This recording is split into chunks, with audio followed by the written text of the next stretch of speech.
Nicolas Terraz, directeur de Total Afrique, est venu rencontrer le président de la République en cette période de lutte contre le coronavirus Covid-19.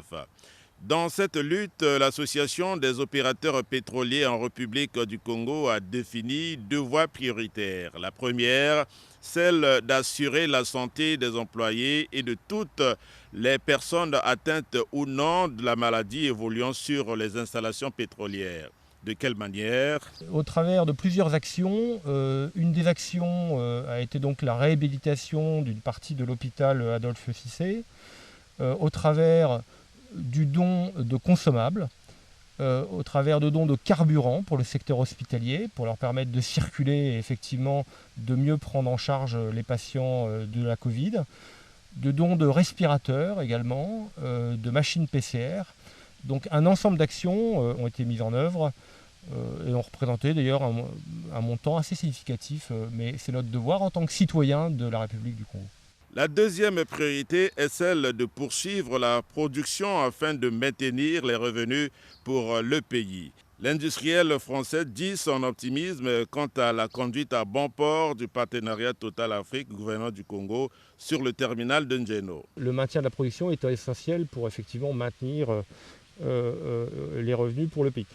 Donc on travaille sur, bien entendu, ce qu'on peut contrôler, donc la maîtrise sanitaire sur nos sites et puis la production, et également les exportations sur le terminal de Njeno. Nicolas Terraz a annoncé l'attribution par la République du Congo à Total le permis de Mokele-Mbembe au nord du Congo-Brazzaville. La République a attribué à Total Congo le permis de Mokele-Mbembe au nord du Congo, sur lequel nous prévoyons une acquisition gravimétrique qui devrait se dérouler dans les prochains mois. Et donc effectivement, ça permettra de confirmer la prospectivité sur ce bloc. Comme quoi, Total Afrique assure la continuité de ses activités en dépit de la dureté des temps.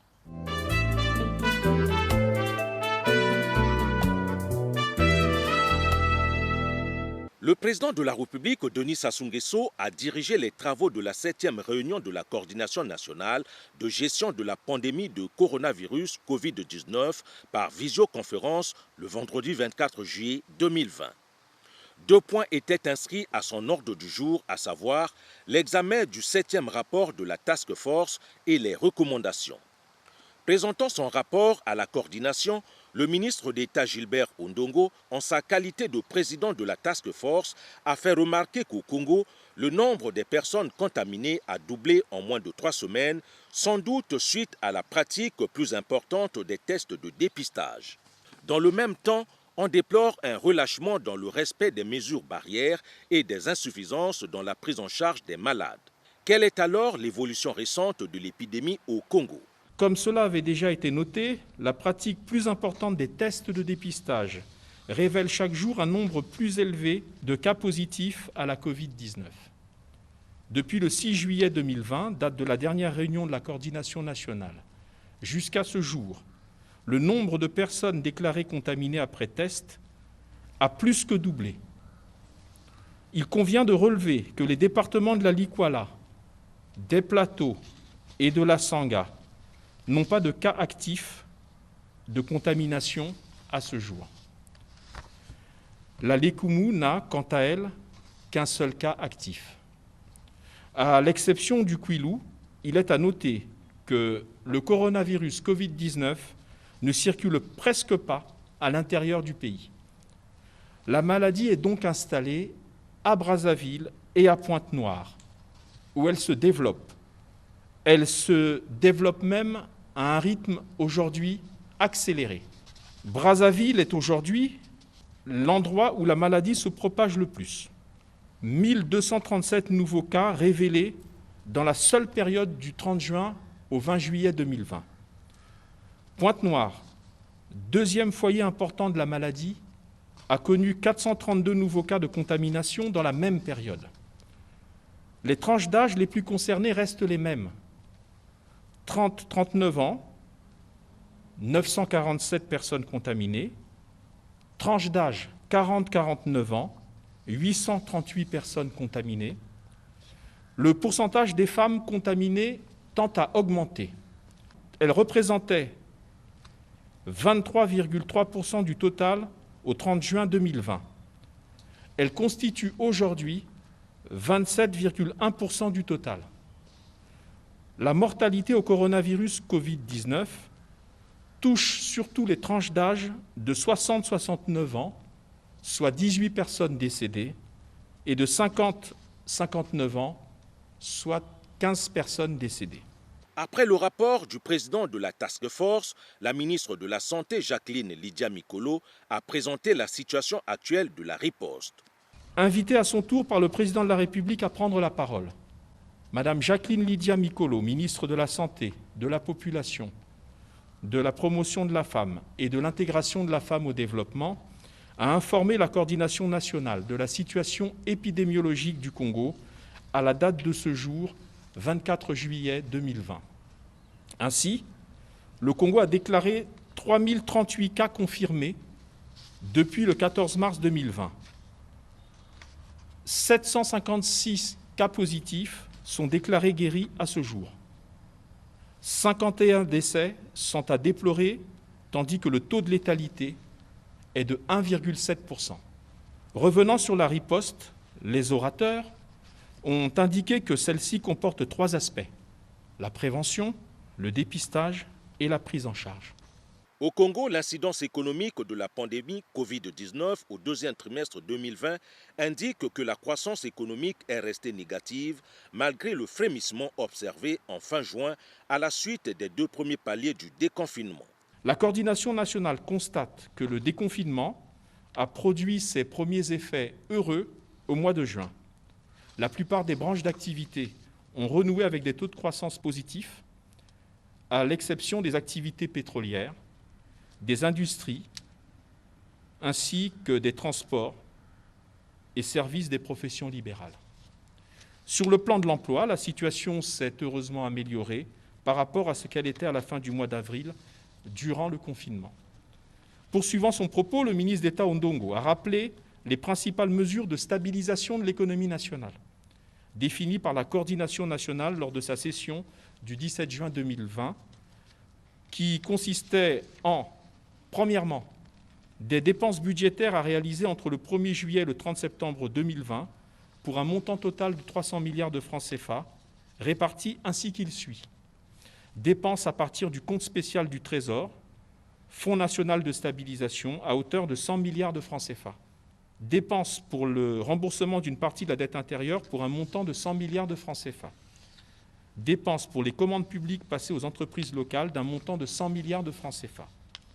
Enfin, la mise à disposition de crédits garantis ou non du système financier national aux entreprises locales pour un montant attendu de 200 milliards de francs CFA.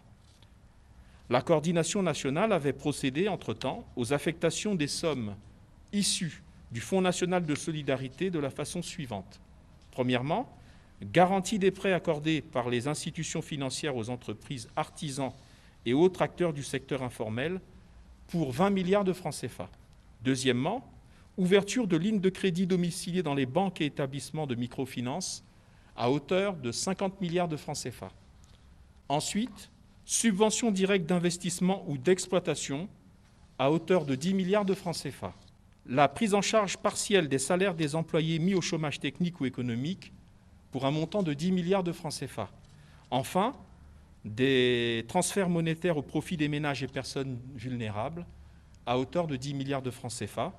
Il est à noter que ces transferts se poursuivent à l'heure actuelle de manière normale. La coordination nationale a entériné ce jour l'ensemble de ce schéma de gestion des incidences économiques de la pandémie et recommande aux autorités compétentes de poursuivre la mise en œuvre de celui-ci. Au regard du tableau de l'évolution de la pandémie de coronavirus au Congo, la coordination nationale constate et déplore un relâchement général tant de la part des populations que de l'ensemble des acteurs impliqués dans le combat contre cette redoutable pandémie. Ce relâchement a eu pour effet d'accélérer la propagation de la Covid-19. Ce constat oblige donc les pouvoirs publics à prendre des mesures correctives valant reprise en mai de l'ensemble de la riposte nationale contre la pandémie. en se fondant à la fois sur l'appréciation qu'elle fait de l'évolution de l'épidémie et de la situation actuelle de riposte nationale, ainsi que sur la nécessité de soutenir l'économie en s'ouvrant un peu plus au monde, la coordination nationale recommande les mesures suivantes. La prorogation de l'état d'urgence sanitaire pour une nouvelle période de 20 jours à compter du 30 juillet 2020.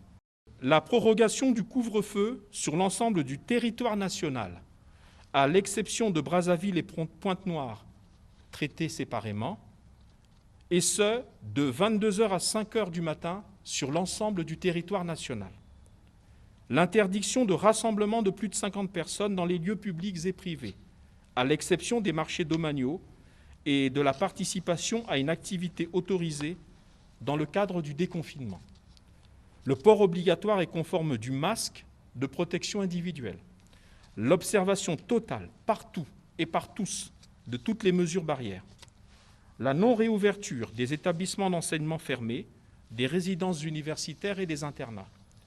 La non-réouverture des boîtes de nuit et autres lieux de danse. L'interdiction des rencontres de sport collectifs et des spectacles. La célébration dans l'intimité de tous les événements familiaux dans le respect de toutes les mesures de prévention. L'exercice des contrôles sanitaires et de la force publique à l'entrée et à la sortie de toutes les villes du pays. Pour Brazzaville et Pointe-Noire, outre l'application de toutes les mesures susmentionnées et pour lutter contre le relâchement constaté, la coordination nationale adopte les mesures spécifiques suivantes. Le couvre-feu sur l'ensemble de ces deux villes, Brazzaville et Pointe-Noire, est ramené à 20h jusqu'à 5h du matin, au lieu de 22h jusqu'à 5h du matin. La fermeture des marchés domaniaux, 3 jours sur 7. D'autre part, et s'agissant de la prévention et de la prise en charge de la maladie, la coordination nationale adopte les mesures globales suivantes. Le financement et l'organisation, dans son principe, d'une vaste campagne de communication dans tout le pays, à travers tous les médias et tous autres moyens de sensibilisation des populations, par les professionnels de la santé, des sciences sociales et de la communication. Une plus grande implication de la force publique pour faire respecter l'interdiction de rassemblement de plus de 50 personnes dans les lieux publics et privés, notamment dans les morgues municipales, au lieu des veillées mortuaires, dans les cimetières et sur les lieux de culte. Autre mesure, l'achèvement des travaux dans les meilleurs délais dans tous les centres dits Covid et l'équipement correct et satisfaisant de tous ces centres en machines, matériel et produits nécessaires à une bonne prise en charge de tous les malades admis en leur sein. Enfin, et s'agissant des mesures de soutien à l'économie, la coordination nationale recommande le principe de la réouverture des frontières par le pays à compter du 20 août 2020. Cependant, la réouverture des frontières ne sera effective qu'à la seule condition que les mesures de sécurité, de contrôle sanitaire et de mise en place des équipements adéquats aux frontières soient prises afin d'assurer la pleine réussite de cette étape cruciale, c'est-à-dire la réouverture des frontières, dans le processus de déconfinement progressif et par palier.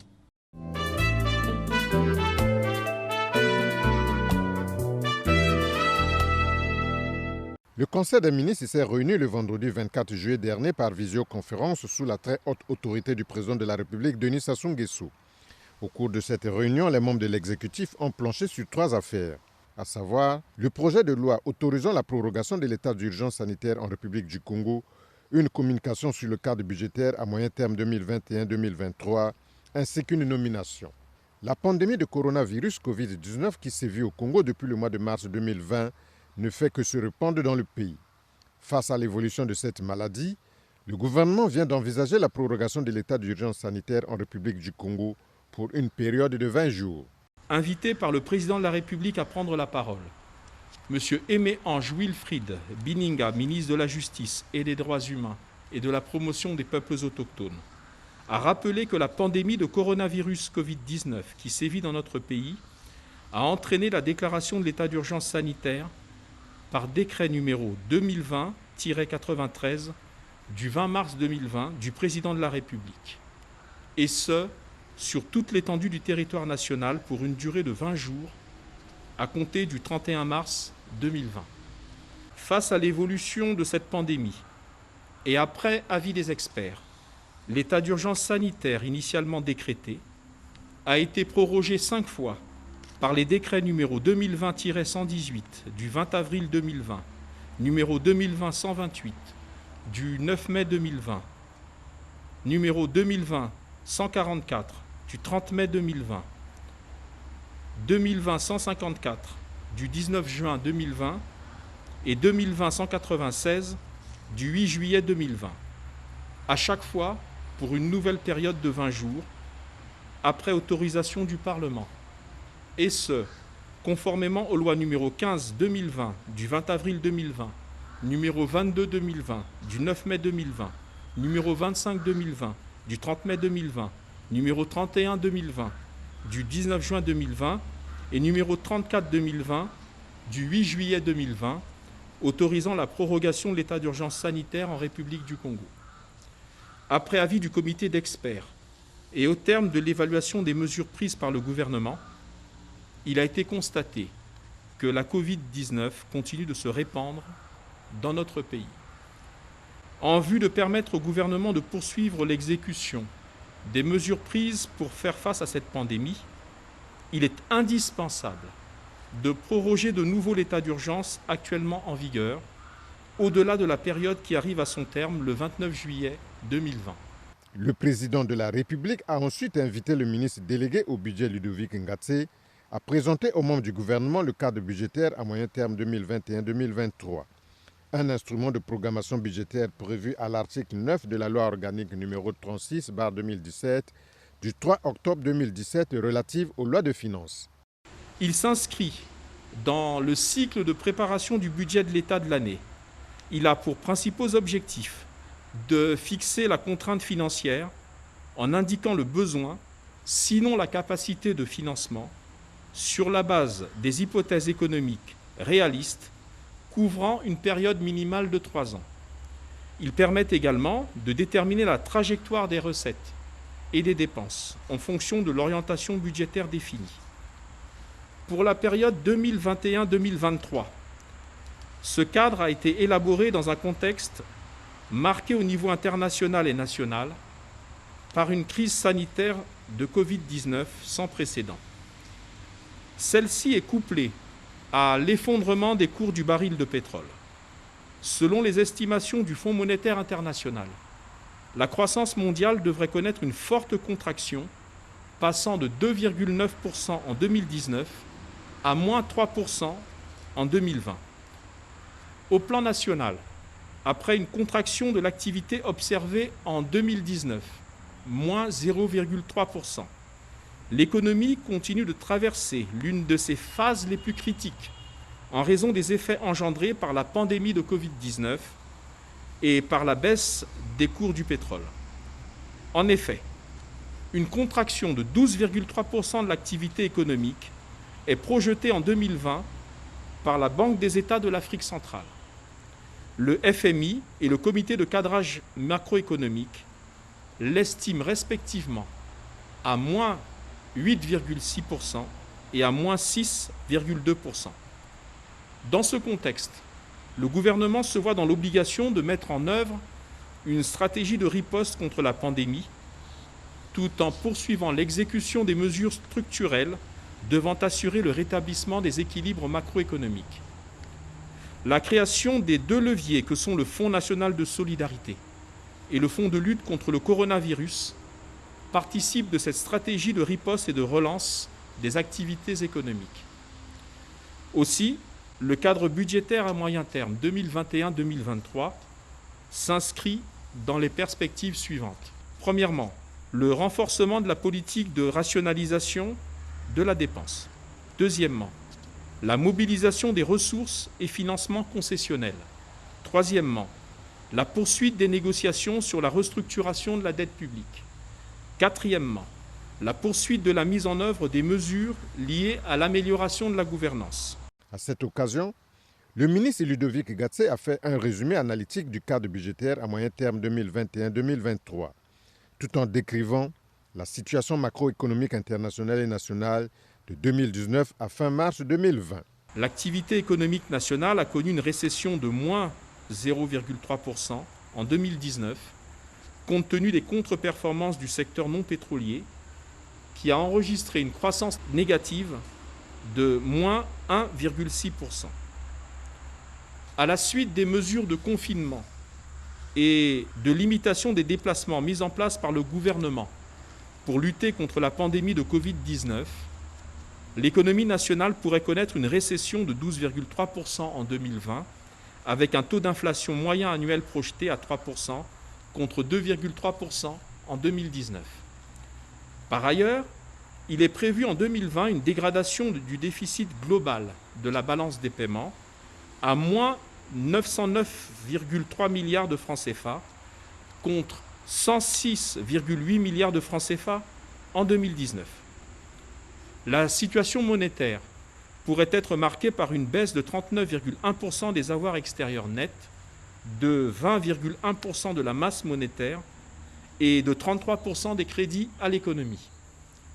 Quant aux finances publiques, l'exécution budgétaire au 31 mars 2020 s'est soldée par un excédent de 60,7 milliards de francs CFA, soit un taux de réalisation de 11,6% des prévisions initiales. Passant à la prospective, le ministre Ngatse a présenté aux membres du Conseil des ministres la politique budgétaire du gouvernement pour la période 2021-2023.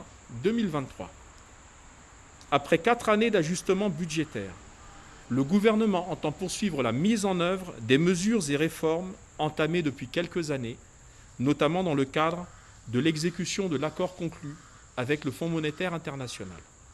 À ce titre, la politique budgétaire restera prudente, avec pour objectif la soutenabilité des finances publiques, en portant une attention particulière sur la rationalisation des dépenses budgétaires et la mobilisation des recettes internes hors pétrole.